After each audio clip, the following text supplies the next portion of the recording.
Buchanan, the father of many of my siblings in the Houdat Nation, the founding father of the Houdat Nation. Had the Silver Slipper last night with Mike D. Back at it, so that's always fun. Dad, what's going on? How you doing today? Doing good. Saints are off today. Before you know it, they'll have a practice tomorrow. Training camp is over. Preseason will be over on Saturday. Then the games count for real. I wish we had maybe a lighter opponent than Aaron Rodgers and the Packers to kick off the season. You know, you'd love to start 1-0 to get some kind of momentum and confidence, but that'll be a challenge. I can tell you what. If we beat Green Bay, that being the Saints, we beat Green Bay the first game, that's going to be the national story. Yeah. They'll be like, oh, Aaron Rodgers and the Packers, they're falling apart. So when I look at that first game, I think even though it's in the Dome, that'd be a pretty big upset. Yeah, I would say so, especially maybe because I don't know what the status of Lattimore or now Crawley's going to be for that game. But look, before we keep talking football, though, we were just talking kind of old 80s, 90s cartoons. For you, what were your favorite cartoons growing up or even watching when we were kids? Oh, it's not even close. To me, they're like the Led Zeppelin of cartoons, Johnny Quest. Yeah. I mean, it's not even a question. Johnny Quest was like a real life, I always thought, cartoon that was like a James Bond movie. Mm-hmm. They had a little sexual tension there. Yeah. Between what was her name? It was between Jade. Yeah, Jade and Ray Spannon. Ray Spannon and Jade, and being Hong Kong, being in exotic locations. And I'm watching this as an 7-8-year-old, like, whoa. I thought that was always intriguing. I've always been, into Pirates too. When that came out, Pirates of Dark Water. Yeah. I wish it had lasted longer, but I know. But I would say, slam dunk, Led Zeppelin of cartoons, Johnny Quest. Yeah, it's a bit disappointing. We'll never figure out what happens when Renz finds the 13 treasures of rule, but whatever, it's fine. Okay, let's talk then about the Saints. It's clear, Jameis Winston, the starting quarterback. What was your take on Jameis's performance the other night, and like what it does to your brain going forward with what you're expecting out of Jameis? Well, he's playing with a lot of confidence, and I tell you what, it kind of clicked for him in training camp. They finally went to the Superdome, had a practice on Friday, and the game's on Monday, and he was connected on some long downfield throws where, it's been like long foul balls, in previous practices, and then with Taysom Hill, he's been too inconsistent. Sometimes he short arms those long throws, and he'll underthrow them. He has the arm strength to do it. But with Jameis, and I always tell quarterbacks this. I used to tell this to Jeff George, and he was a John Elway type arm. You don't have to put it on the receiver if they're 50, 60 yards down the field. How about you put enough air under it so they can track the ball and run it down like Deontay Harris? Yeah. I mean, how can you overthrow Deontay Harris? The trajectory of the ball, Jameis Winston would throw it 2 on the line. I go, you got to put the ball up in there. And the reason why I know that, I threw the world-class sprinter and Mark Super Duper. I throw bombs to Anthony Carter. Just going all the receivers. And they say, oh, they must really work on that. Look at the timing. No, all I did was drop back and just anticipate the angle they're going to run by the defensive back and just let them run into the ball, then you look good. Oh, man. Okay, and so, look, it takes 2 to complete these balls, and they were beautiful throws to Marquez Callaway. I mean, dropped right in the bucket. But how about the catches from Callaway? I mean, really being interfered on with both, one-handed, one being tackled to the ground when he makes it. This is a guy, Dad, who kept getting a lot of hype during camp, but it's like so hard to kind of believe outside looking in. But, I mean, he feels like he's going to be a legitimate NFL receiver this year. Legitimate, yes. He might, I don't know, number 1, but for sure he's the number 2. Bye-bye, Traquan Smith. Yeah. But Marquez Callaway, I started thinking about Marquez Callaway and Alvin Kamara. Who's coaching at Tennessee? Yeah, I know, dude. I was thinking the same thing. Tennessee football's so pathetic. Alvin Kamara, Marquez, Callaway looked fantastic, and they did nothing with them. Yeah, I mean, like, who's coaching him? I mean, that shows you Sean Payton. He'll point him in the right direction. But you look at Callaway right now, through 2 preseason games, he's caught 8 of his 9 targets. That means not only is he being targeted, and that's a limit that says 8 of 9 targets, 165 yards, and 2 touchdowns. And we kind of saw it last year. You'd have to say it was a modest rookie season, to say the least, but still, 21 receptions, 213 yards. No, I'm looking for Callaway to come up big time. And I tell you what, that's when you have weapons. This is the best case scenario. Jameis Winston winning the job. You don't have Michael Thomas to start the season. Because if Jameis didn't win the job, I'll tell you all this before, I think, he's going to hold the clipboard? Yeah, I know. He's not going to win games. So if you got Jameis at quarterback, you have Michael Thomas to start the season, think what Sean Payton can do to keep a defense off balance. Mm-hmm. Okay? You have Ty Montgomery. You're going to have out there, you want to get him in space. You want to get Alvin Kamara in space. You want to get Taysom Hill in space. Then you're going to have Callaway, and Michael Thomas. You can't double-team everyone if Michael Thomas comes back. But are you willing to throw Jawan Johnson in that threat list yet, or no? Jawan Johnson, the tight end. We're kind of hurting at tight end. That's another thing that kind of deterred me. I don't know, how tough is Troutman? I mean, he went off on the cart. I'm like saying, you go in the cart, that's supposed to be season-ending injury. Hold on. No. This is your old school attitude a little too much here. If the foot is hurt or you don't know if it's hurt, it's just a precautionary measure. You go off on the cart. You lean on the trainers and hop off the field or something. You don't get in a damn cart. You get in a cart, that means you're out for the season. No, I'm like, man, that's soft. That's like a basketball player or something. That's soft. I'm like, and I'm worried about the tight end. Because what Bennett, run blocking tight end. No, we've had, I don't know, some snake bit bad luck with injuries. You know what's going to hurt the Saints right now? King Crawley? Brian Poole. Oh, yeah, Brian Poole, yeah. D-Rob retires. Brian Poole's hurt. You can't put all the pressure on Chauncey Gardner-Johnson. You got to have a little bit of relief there. So, man, we got to have luck with injuries. That's well, then how about Jalen Dalton, the interior D lineman? That's a big question mark, and he was having a great camp, wasn't he? Well, he had a great game. When did he get hurt? I know. He had in the shower. But he got hurt in the shower or something. I'm like thinking, he's dropping like flies, and just bad luck. I don't know when you think they kind of turning the corner, developing people, and then here's the guy we're counting on, and I'm like always saying, like the Cajuns would say, I go, what else is going to go wrong? Well, and then have you heard about Ken Crawley as well? So Nick Underhill tweeted this yesterday. Ken Crawley missed practice. He got hurt in the game. Source says he'll miss a couple of weeks. I don't know. Now, I don't know if that tweet means a couple of weeks during the season or just the next 2 weeks. No, I think it's a couple of weeks now. Okay. So a good thing to have a little time before the Green Bay game. Yeah. Because we count on him. Sometimes you wake up in a cold sweat and you go, this really can't be happening. Who that nation? It's like this. It's a lot of bad luck. And you made a great point when we were talking about this the other day that really stood out to me, which is like when you're talking about the NFL, man, injuries can disrupt the best laid plans and rosters. Like you mentioned the Niners being a perfect example last year. Yep. Yeah, you look last year, the 49ers, I mean, all of a sudden, the year before, they're one of the NFC favorites. They go from the penthouse to the outhouse. Now people are healthy again. They back up to the penthouse.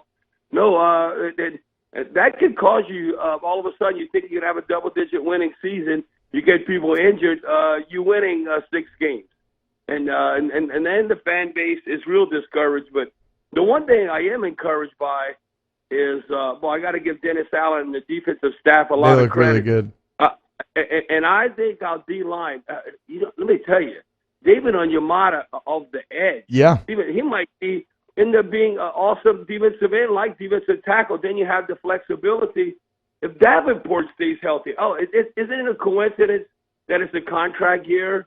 It looks like he's like unbelievable, like power rushing. He's just humiliating offensive tackle. I mean, it seems like because it's like they're expecting the bull rush, but he's just too much. He's just too big and strong. Like nobody can stop the Marcus Davenport bull rush right now. No, nobody can stop it, and he throws. That's the most frustrating thing when you're playing quarterback, and you telling the offensive line, "Come on, man, you got to be a little firmer," and you feel like you're getting body blocked by your own man. I'm trying. So that is very discouraged. But you look at this is what I like, setting the tone to start the game. Okay, you look at the Jaguars. They gained just 30 yards the first 4 times they touched the ball, managed just 1 first down. They go, and look what they did last week against the Ravens. Okay, you look against the Ravens. They didn't give up any first downs on their first 4 possessions. So Sean Payton mentioned that in the postgame. Well, I like it when we go 3 and out. You know, not us, but the opponent. Yeah. Well, that gives you a lot of confidence. And if you can score and jump on the opponent, that's very discouraging that when you whoop at them like that. Now, obviously, the defense, unfortunately, they're going to be missing a couple key pieces to start the season. And Aaron Rodgers is a far cry from Trace McSorley and Trevor Lawrence. But do you think this defense can be good enough to help you weather the storm and at least keep you playoff relevant kind of throughout this entire season? Without a doubt. Now, you know, you can't be snake bit with all these injuries. I like our front 7. You know, I was talking with Jeff Duncan about this. No, I like the front 7 a lot, and just think during training camp how much the linebacking core has developed. Yeah, they've been great, I've heard. Look, they could be like second string, or they're fighting for snaps. Caden Ellis, Zach Bond. I mean, look, Pete Warner. Who's Pete Warner? He's like 6th string now. Yeah. And Quan Alexander, I know, was doing well. They're still bringing him along. How's Quan looked lately? He looks good, but they're gonna. I'll tell you, they're gonna rotate those linebackers in there. He's not playing the whole game. No, they're gonna have him on third down. Definitely a snap count. DeMario Davis is the guy in there. Then they'll wheel in those other guys, but they want Kawan to be ready. The whole season and come December. Yeah. You even got a guy that was a Mike Detillier favorite, like Chase Hansen, okay, out of Utah. He could never stay healthy. Now he's healthy. No, I'm telling you, they are deep at the linebacker position. Still, I'm not worried about the front 7. That's another thing. Knock on wood, Malcolm Jenkins and Marcus Williams. Yeah. They stay healthy. I'm telling you, we can hang with all the safeties in the league, but then you look at cornerback, what's going to come about with Lattimore. So that's what I was going to ask. Did you ever, just sit there and – because I know I catch myself doing this, and I'm just like, man, especially because now where you have the benefit of hindsight, you could have kept Jackrabbit. Like, they could have kept Janoris Jenkins with the cap stuff. That has to be the biggest departure of the offseason. Oh, but without a doubt, because he's kicking ass with the Titans right now. Damn. Do you know, like, it was either the first or second practice, I don't know if I told you this, he picked off Tannehill twice, and he had a pick 6. Like the first or second day of practice. He goes against Tannehill, and he has 2 interceptions, and one of them's a pick 6. He just has that swagger. And, in hindsight, I think the Saints, they would have manipulated that salary cap if they could have kept Jackrabbit alongside Lattimore. No, and then Jackrabbit's one of those, he's a dog. He's like C.D. Deuce, Chauncey Gardner. I think they're like a tag team in wrestling. They taunt the opponent, and they get the opponent to freak out without them not getting in trouble. Well, yeah, so if you're a little disappointed in kind of Troutman's disposition, how do you feel about our guy C.D. Deuce? As he's had some great quotes this preseason, just straight up saying, look, I don't like people. I just don't like him. Like, how do you feel about Chauncey Gardner-Johnson, what he's going to do this year? I hope they're not strict with that taunting rule. Yeah, I know. I would hate the Saints to lose the game. Like, we stop the opponent, then all of a sudden you see some bogus flag flying because Chauncey was cursing at the other player. So I'm like, what? It's football. The fans like taunting and all that. Now, you got to control your emotions. You can't go in a brawl and a fist fight, but that's all part of the game. No, they need to listen. The NFL Network or somebody, the Red Zone channel is awesome. They need to come up with an X-rated channel. People would pay for this and just mic Chauncey Gardner every game. Or like just pick different teams and just mic him. Oh my God, it'd be so entertaining. Now you'd have to have parental advisory on it. Obviously. But I don't know. Who knows? You might see that within this decade. They'll have that kind of channel in the NFL. Hey, what's the latest on Peyton Turner? I don't know. He's another one. Is he a basketball player trying to play football? He has a lot of skills. Wow, it's like out of sight, out of mind. I mean, I don't know. He's where is he? He's missing in action. Wait, so you keep using basketball players. Somebody in the chat wanted me to ask you this. What did you think when Paul Pierce left the game in the wheelchair and then came back to play later in that same game? What, is that a drama queen? Faking the fun? I mean, come on. You get in a wheelchair? What? Well, you're not paralyzed. I mean, come on. Did you ever get carted off the field? Never. If I had got carted off the field, no, it's like it had been serious. No, I'm telling you, the old school. I'm not saying you get like in Europe in soccer they have the stretcher they put you on.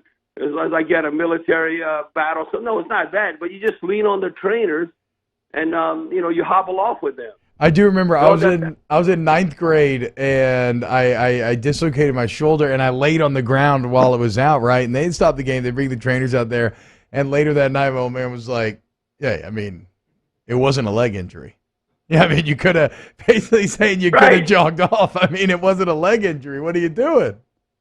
Yeah, that's what I'm saying. No, you get back on the sidelines, and maybe you lay down by the bench on the sideline, but if it's not a leg injury, yeah, you let them fix it when you're on the sideline. Oh, man. Hey, I did jog off the ACL, okay? That was before it swelled up, so eventually I got there. that I remember, T-Bob, yeah, you did do that. That was, the South Carolina game? South Carolina game, that's right. Deep in South Carolina. You know, South Carolina is probably the most ineffective SEC football program in history. Outside of the Steve Spurrier era, they've been playing football over 100 years. Outside of Steve Spurrier's years, they've won 10 games one time. One time. Well, that means, I heard, you were talking about, you and Matt Flynn talking about regulation and all that. They definitely would be in they get relegated. Category. Yeah, 100%. They'd be, boy, and it's amazing. They got a stadium. It's like, and they get 86,000 people to support them. And boy, you know they got to be jealous and hate Clemson. Oh, yeah. I mean, no, absolutely. Look at the success of Clemson. And I'm a Gamecock. Yeah, well, them Clemson Tigers, they got to humble you the last, decade plus. Okay, last one here. Is there any worse streak in all of sports than the Detroit Lions having won one playoff game since the 50s? I think it's since like 58 or something, they've won one playoff game. Yeah, Bobby Lane, the quarterback, University of Texas, the Bobby Lane curse. When the Lions got rid of him, he said the Lions will never win. They'll never win. And I never forget, we won we played in the Silverdome where the Lions were playing. We won the championship at the USFL with the Michigan Panthers in 1983. And we ended up having more people at our games than the Lions did. Damn. Now, this NFL. Right? The Lions let us use their facilities at the beginning, but then we started winning. Then Anthony Carter had to call up Bo Schembechler at University of Michigan, and we had to bust the practice over there. Wow. So to get so the Lions didn't like it, but the Lions, I mean, that would be the ultimate underdog Super Bowl if you had, because they're both old school. The Lions versus the Browns. Yeah. That would be the old school. The Browns are pretty good. Look at their roster. But they haven't won anything. They won championships, but that was before the Super Bowl.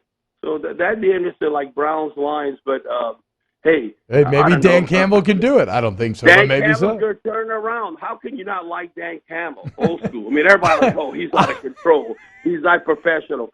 Being professional is overrated. How about you win? Then you are a professional. Oh, I mean, that's just perfectly said. So we'll end it right there. The Cajun Cannon, the founding father of the Houdat Nation, Sports Talk on WWL, with K-Dog and Mike D. Dad, thanks so much, man. Take it easy. All right, talk to you later, Steve-Bob. All right, take care of those granddaughters. All right, we'll do. Also, Storyland Superstar. There is Papa Bear.